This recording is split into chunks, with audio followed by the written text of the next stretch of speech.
They say history is written by the winners, but in the desert of Iraq, we found history written by the engineers.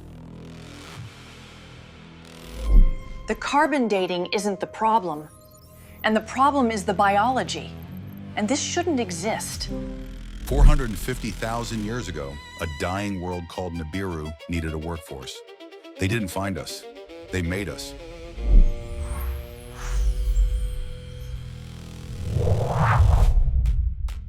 Let them bear the yoke of the gods.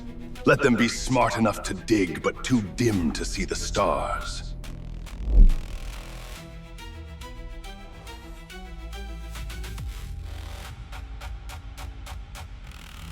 We aren't the pinnacle of evolution.